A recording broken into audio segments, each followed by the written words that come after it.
I think it's really important that we all have a bit of a talk or start opening up the dialogue around gaming and devices and little autistic and ADHD brains, because there's a lot of restrictions and limitations. Like, I'm a clinician, I'm a developmental educator, and I work in the sector with autistic and ADHD people. I'm ADHD and autistic myself. And I come across so many times where I come into families and all the previous clinicians have said, lock up the iPad and only give an hour on the computer and restrict, restrict, restrict, and expecting the child to go out and play with other kids or do things like that. And I'm like, you knew he's autistic, right? What I think people don't realize is autistic people and autistic brains, we operate based on purpose and meeting sensory need. We don't actually need to make other people feel good. That's not our motivator. That's a neurotypical thing. Being around other people for the sake of it doesn't interest us. Go play with those kids. Okay, play, do what? Like, what are we doing with them? Or just go talk and chat about what? Like, what am I doing? There's no purpose to that. Like, if the child likes soccer or sport and that's what the kids are doing, then sure, out they'll go and they'll enjoy that. But if they, they don't want to just be in someone's space, it's not our thing.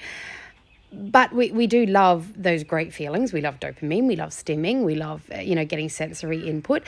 So many autistic kids get their stim, their self-stimulation, their intellectual stim from devices. A lot of these games were made by autistic people themselves. So they're fast moving, they're big hits of dopamine, they look really good. And it's like boom, boom, boom, dopamine in their brain. It's fantastic. And then mum's like, get off it.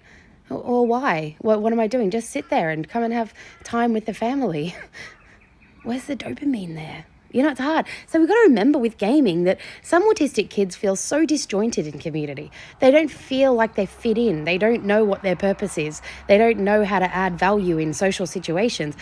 Then they get online in these games and they're the medic and they're the team coordinator and they're the best at this game and they've won this and they can talk to people because it's all about purpose. So do this and do that, and they've got all these people who come to them for help and support, and they just feel so much value. Then they get out at school and they did this wrong and they didn't understand that social norm, and then this environment's really overwhelming and they have a meltdown and then everyone teases them. The world is really hard for autistic kids.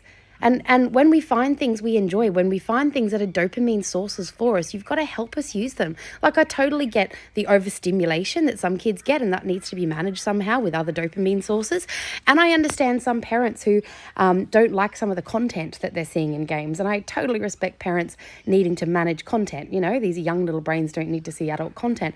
But outside of that, why can't we use devices? Why can't we have them all the time? Why can't we drive in the car and use them to take our mind off all the change that's happening in the road? Like, it's hard to travel when you're a little person.